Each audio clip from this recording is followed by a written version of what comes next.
الله وبركاته. ازيكم حبايبي؟ عاملين ايه؟ يا رب تكونوا بخير. اللهم صل وسلم وبارك على سيدنا محمد وعلى اله وصحبه وسلم. زي ما انتم شايفين كده فطرنا النهارده. هنفطر النهارده فته، وكمان هعمل مع الفته لسان. انا عاملاها في فيديو قديم قبل كده، اللي عايز يشوف الخطوات كلها بالتفصيل يرجع للفيديو القديم بتاعي على القناه. بس انا حبيت اوريكم يعني ان احنا هنفطر فطار النهارده ان شاء الله سهل وبسيط. طبعا اللحمه انتوا عارفين انها غاليه، بس طبعا احنا هناكل لحمه برضو.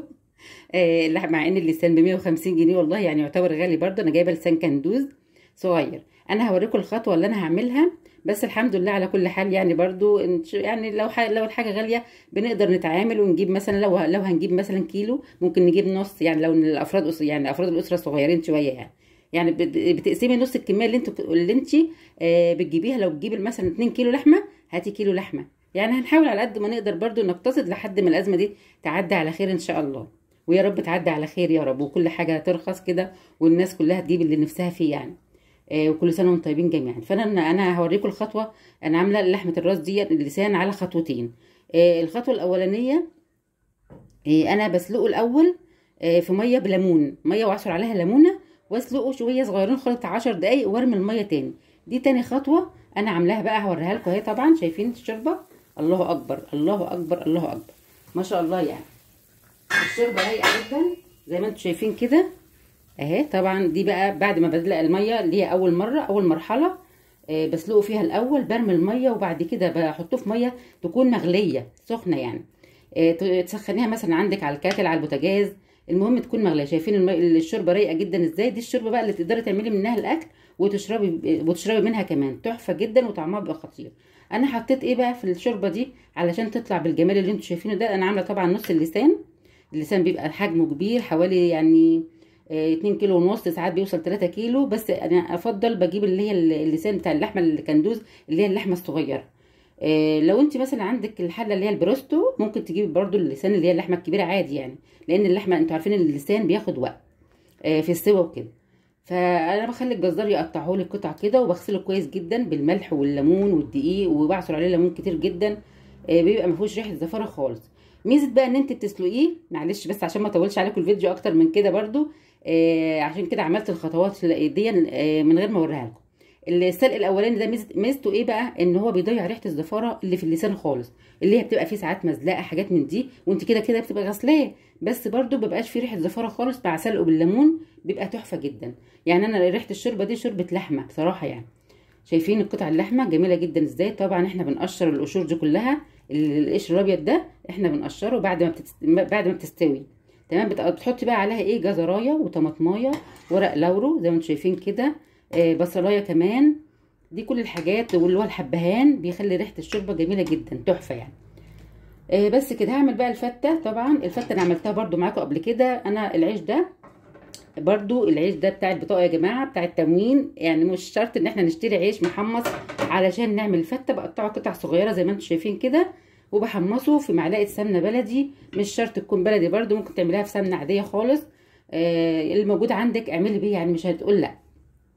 تمام، احنا بنحاول نقتصد. لو حاجه موجوده عندك في البيت اعملي بيها، ما تنزليش تشتري حاجه مخصوص. معايا كمان الصلصه اللي انا مجهزاها قبل رمضان. عامله تفريزات عندي في الفريزر عندي، عامله صلصه وعامله توم. عامله الحاجات دي كلها بتنفعك برضو ان انت تعملي الحاجه بسرعه وما بتاخديش وقت. تمام كده. الصلصه دي طبعا بتاعه الفته. معانا كمان التوم اللي انا مفرزاه بس مش بطلعه دلوقتي، طبعا بتطلعيه وقت الحاجه على طول، بتشيليه تاني في الفريزر. اللي هي الهريسه الشطه اللي انا عاملاها هاخد منها طبعا علشان اعمل الصلصه بتاعه الفته. بس كده هجهز بقى كل الحاجات دي كلها واوريكم الفته في الاخر. طبعا احنا انا بحمر لحمه الراس دي، مش بسيبها ساعات. يعني في ناس بتاكلها مسلوق عادي، اللي يعجبكم برضو. في ناس بتحمرها، في ناس بتعملها في طاجن. اللي يعجبك اعمليه يعني. تمام، وجميله جدا والله يعني، في الطعم كمان خطيره. طبعا هتقولي لي بقى في ولاد عندي ما بيحبوش لحمه الراس ولا اللسان زي عندي كده برضو، في مش كلهم بياكلوها. ف يعني لو هتعملي لهم، لو كلوها كويس يبقى خير وبركه. لو ما كلوهاش هتعملي لهم بقى مثلا هم حاجه تانية، مثلا بانيه، قطعه فرخه كده. لازم برضو ياكلوا هم رخرين. تمام كده. الشوربه بتاعتها بتبقى جميله جدا، اشربيها عادي واعملي بيها الاكل كله كمان عادي. هحمص بقى العيش واعمل صلصه الفته واحمر اللحمه وارجع لكم تاني ان شاء الله. انتظرونا. كده يا جماعه الصلصه بتاعت الفته. الصلصه بتاعت الفته عملناها زي ما قلنا كده بمعلقه توم من هريسه الشطه، وكمان حطينا عليها معلقه كزبره جافه، وحطينا وشوحنا التوم في شويه زيت ذره، يعني عشان ما نعملش كله بزبده بقى او بسمنه يعني، او اي زيت نضيف عندك، مش شرط زيت ذره برده. تمام كده. انا بقول لك يعني انا عملت بزيت ذره، فممكن تعملي اللي ما عندوش زيت ذره يعمل بزيت عادي، بس يكون زيت نضيف ملوش ريحه. تمام كده عشان يبقى كويس يعني، تبقى الفته طعمها حلو. كده شوحنا التوم بقى اللي هي معلقه هريسه الشطه، اللي هي وعليها معلقه صغيره كزبره جافه، وكمان عليها بهارات سبعه وملح وكمون وملح وفلفل اسود، بس كده. وسيبها طبعا، هو الكيس اصلا كان متسبك عادي، وزي ما انتم شايفينها كده بالجمال والحلاوه اللي انتم شايفينه ده. بس كده خلصنا الصلصه اللي هي بتاعه الفته. هنحمص العيش بقى ونعمل شويه رز ابيض، وخلاص على كده، ونحمر اللحمه ساعه الفطار. بس انا حبيت اوريها لكم برده. ونحاول يا جماعه على قد ما نقدر ما نعملش اكل كتير علشان ما يفوتش مننا اكل ونبقى ونرميه، فحرام يعني. كل حاجه غاليه وبنجيب كل حاجه غاليه، اي حاجه بتجيبيها دلوقتي سعرها بقى مضاعف مضاعف، فلازم نقتصد في كل حاجه على قد ما نقدر يعني. وكل سنه وانتم طيبين ورمضان كريم. كده خلصنا الصلصه، هطفي عليها بقى كده خلاص، وابدا اعمل بقى الرز واحمص العيش. بدانا بقى نحمص العيش زي ما انتم شايفين كده اهو، جميل جدا جدا. ما يعني تفضلي تقلبي فيه بس عشان ما يتحرقش منك، هتلاقيه احمر ونشف وبقى جميل خالص، وريحته بقى ما اقولكوش خطيره جدا جدا. تحطي بقى عليه برده شويه كزبره جافه كده، بس يعني اول ما يتحمص شويه ويحمر عشان ما تتحرقش يعني، تروحي رش عليه رشه كزبره جافه، وبرده ونهدي عليه النار يعني، ما نعليهاش قوي اهي كده. تمام. ما بياخدش اي حاجه، والفته سهله جدا وسريعه، ما بتاخدش اي وقت. ممكن تعملي لو حابه شويه ملوخيه جنبها برده، بيبقى حاجه كويسه. بس احنا بقى كنا عاملين ملوخيه بصراحه اليومين اللي فاتوا، فبلاش ملوخيه النهارده. قلت بلاش النهارده ملوخيه. فانا عملت قدامكم طبعا الملوخيه الخضراء والملوخيه الناشفه عندي برده كمان على القناه، يعني عملت الاثنين. بصراحه الاثنين تحفه، كل حاجه كل واحده فيهم فيها ليها طعم يعني. الخضراء لها طعم مميز طبعا، والناشفه اللي هي الجافه، الملوخيه الجافه لها طعم برده مختلف تماما عن الملوخيه الخضراء. بس الاثنين حلوين يعني. اللي ما عندوش ملوخيه خضراء طبعا وعنده ناشفه يعمل ناشفه عادي.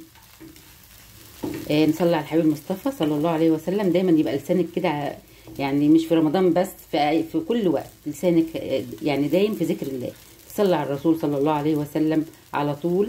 لو اي حد عنده مشكله، عنده كرب ولا حاجه، ربنا بيفك كربه يعني. الصلاه على الرسول دي لها فضل كبير جدا يعني. اكثروا من الصلاه على الرسول صلى الله عليه وسلم. اللهم صل وسلم وبارك على سيدنا محمد وعلى اله وصحبه وسلم. ربنا يبارك لك في عيشتك وفي اولادك وفي زوجك، ويرزق زوجك واولادك ويحافظ عليهم كده يعني. وتدعي يعني زي ما بتدعي ليكي برضو تدعي للناس كمان عشان ربنا يكرمك يعني كده. مش تدعي لنفسك وبس، لا، تدعي برضو ليكي ولغيرك ولاولادك واولاد المسلمين اجمعين يا رب. ربنا يحفظهم جميعا ويحفظ كل بلاد المسلمين يا رب، اللهم امين.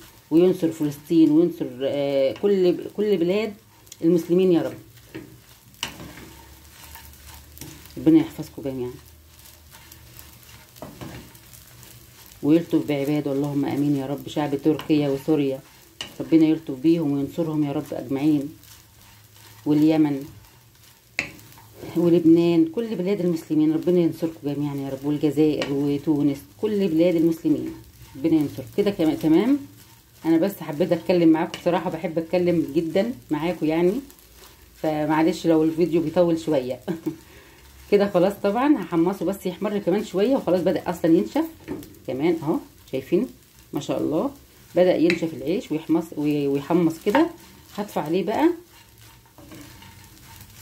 وبعد كده هرجع اعمل بقى الرز الابيض بتاعنا. انا بعمل للفته رز ابيض برضو، بشوحه كده في معلقه سمنه بلدي او زيت عادي برضو، وبس واسقيه شوربه. اروح اعمل الرز بقى. هنبدا بقى نعمل الرز مع بعض.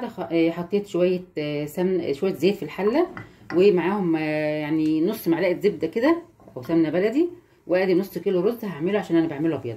هنبدا بقى نحط الرز ونشوحه في قلب السمنه والزيت دول. لازم تشوحيه يبقى جميل جدا مع التشويح يعني اهو. عشان نقلب فيه كده. انا ما بحطلوش اي حاجه خالص، ولا توابل ولا اي حاجه غير الملح ابيض بس. بفضل اقلب فيه لحد ما ياخد لون بسيط كده، لونه يبدا يتغير. الرز ده بصراحه يا جماعه بيبقى طعمه عامل زي الرز المعمر بالظبط، خطير يعني في الطعم يعني. انتوا شايفين قدامكم بدا اللون، حبايه الرز تتغلف بالزيت والسمنه ولونها يتغير. فانا اما الاقي لونها اتغير هروح ساقيها شوربه على طول بس، وبضيف له شويه ملح ابيض، معلقه ملح ابيض صغيره كده اهو. اللهم صل على سيدنا محمد وعلى اله وصحبه وسلم تسليما كثيرا.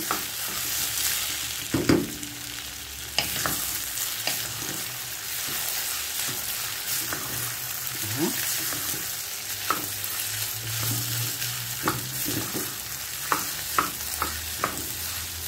طبعا احنا عاملين بقى الشوربه الحلوه بتاعتنا بتاعه اللسان، يعني حاجه جميله جدا. يعني انا هدقيه بقى طبعا ليه منها وحابه الشوربه دي، علشان زي ما قلت لكم كده انا غليت اللسان في ميه ورميتها، وبعد كده عملت شوربه جديده خالص. يعني ضيعنا بقى ريحه الزفاره والمزلقه اللي في اللحمه، التقه في اللحمه دي في الميه الاولانيه اللي احنا حطيناها فيها، اللي انا بقول لكم عليها. انا ما عملتش الخطوه دي قدامكم، بس الخطوه الثانيه اللي عملناها وريتها لكم الثانيه، وقلت لكم على الطريقه تعمليها ازاي. وعايزه ترجعي للفيديو عندي برده من اوله تشوفوا كل حاجه بالتفصيل. عندي الفيديو بتاع لحمه الراس والفته عاملاهم في فيديو عندي قديم شويه. عايزه ترجعي للطريقه من اولها يعني براحتك، بس انا عملت برده قدامكم كل حاجه اهو، قلت لكم برده عليها. ما تنسوناش بقى في اللايك يا جماعه، اللايك بيرفع الفيديو، اهم حاجه اللايك اهو كده.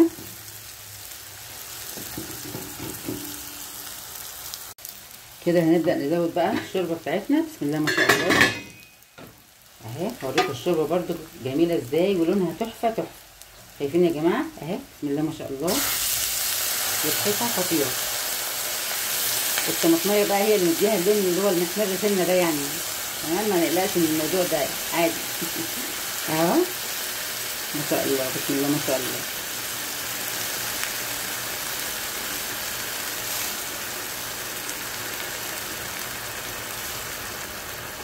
كده بسم الله. هنغطي الرز ميه طبعا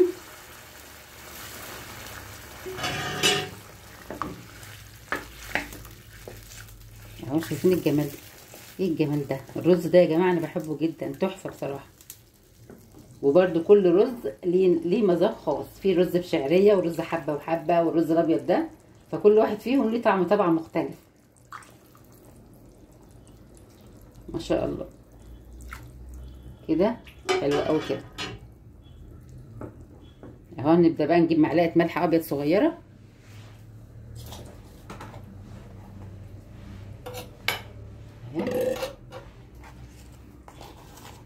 معلقه من الملح الابيض بس. ولو لقيناه بقى برضو يعني ما نزودش الملح ان شاء الله، كده هيبقى تمام مظبوط، لان الشوربه عليها ملح برضو. بس كده ده الرز الابيض بتاعنا، طريقته سهله جدا جدا وبسيطه، كل حاجه حلوه وبسيطه يعني ان شاء الله. هغطي عليه بقى ونسيبه طبعا. اول ما يغلي هنبدا نوطي عليه النار خالص علشان ما يتلسعش مننا. هنعمل مع بعض النهارده البلح الرطب في اللبن. بيبقى جميل جدا على فكره، في اما تفطري عليه يعني بصي ما بيخليكيش تحسي طول شهر رمضان بالصيام خالص صراحه يعني. حتى بيبقى مفيد جدا كمان للاطفال وللكبار كمان. عارفين فوائد البلح الرطب والبلح الناشف كمان، بس الرطب ده كمان ليه فوائد عظيمه جدا ومذكور في القرآن.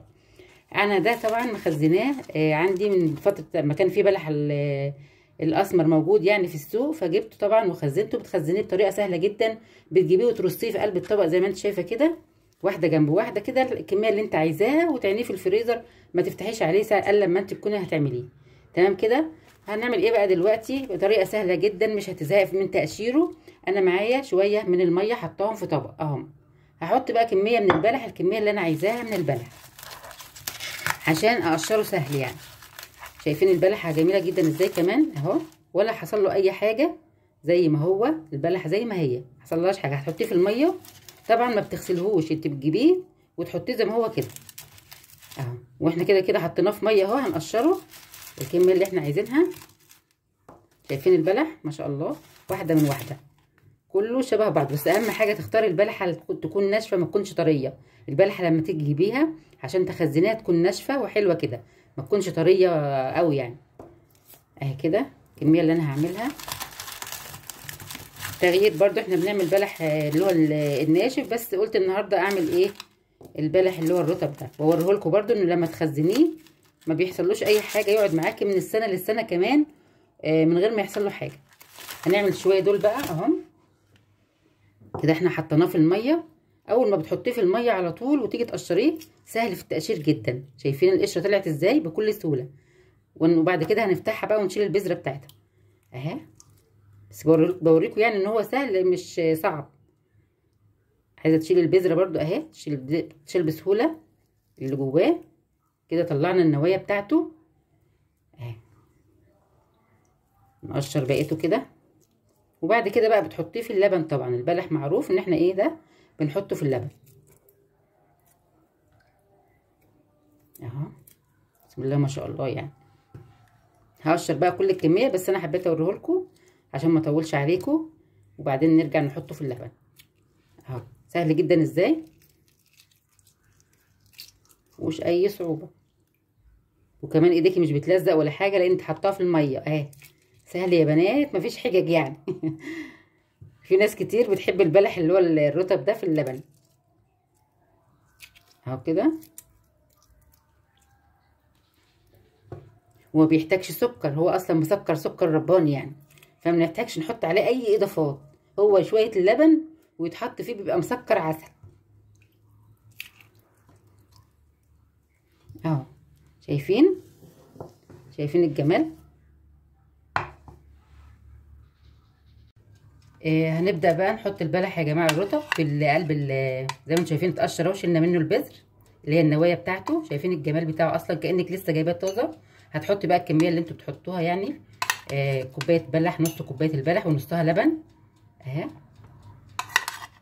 فعلا روعه يعني، صراحه روعه روعه. عايز تحط عليه جوز هند براحتك، بس هو اصلا مش محتاج اي حاجه يعني. البلح مش محتاج ولا ريحه ولا طعم، هو اصلا ليه ريحه وطعم جميل جدا صراحه يعني، فمش محتاج ان احنا نزوده اي حاجه خالص اهو. زي ما انتم شايفين كده. اللبن بقى احنا بنحطه عليه ساقع، لو حطيتيه سخن هتلاقي البلح ساح كده منك شويه يعني. احنا بنحط ممكن تحط اللبن سخن على البلح اللي هو الناشف اللي هو الجاف يعني، لكن ده يعني بصراحه هو باللبن الساقع احلى واطعم.